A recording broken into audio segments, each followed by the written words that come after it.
तो नमस्ते प्रणाम स्वागत बरुआ सबके राइटर के पी राज के चैनल पर। और सब बताइए आप सब कैसन बानी। उम्मीद करते रहुआ सब भी बढ़िया होखब अच्छा होखब। तो रहुआ सबन खातिर लेके आ गए बनी भोजपुरी में निर्गुण भजन।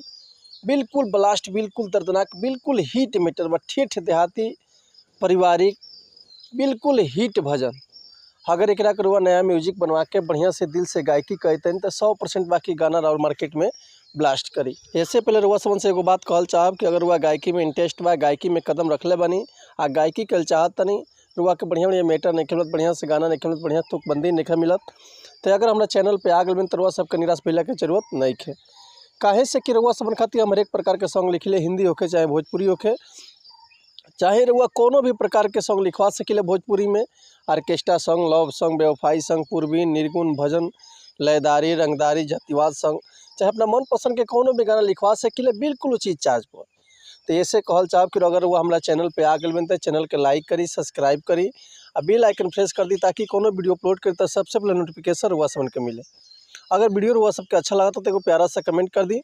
चलिए देर ना करते हुए आज के देखल मैटर का बा, कौन लय है कौन धुन है, ये रुआ सबन के हम गा के बतावत हैं। उम्मीद करते रुआ सबके बेहद पसंद आई।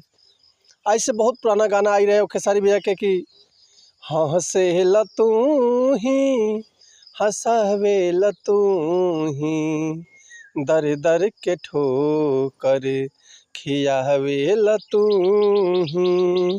यही ट्रैक पर हुआ सबन खातिर लेके आ गए बनी भोजपुरी में ठेठ देहाती भजन। तो चलिए देखिए गाना कैसे बा। केहू हंसेला केहू रोवेला, केहू हंसेला केहू रोवेला, समझ में न आवे समैया के खेला, समझ में न आवे समैया के खेला। दर्द अपन देला चलावे लोग ढेला, दर्द अपन देला चलावे लोग ढेला, समझ में न आवे समैया के खेला, समझ में न आवे समैया के खेला। तो उम्मीद करते हैं मैटर हुआ सबके बेहद पसंद आयल हुई।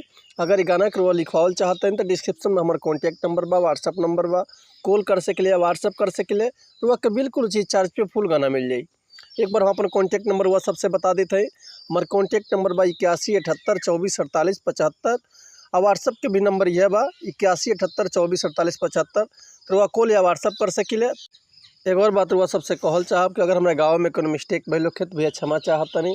ऐसे कि हम गायक ना ही रुआ सबन के खाली बता सकिले, समझा सकिले।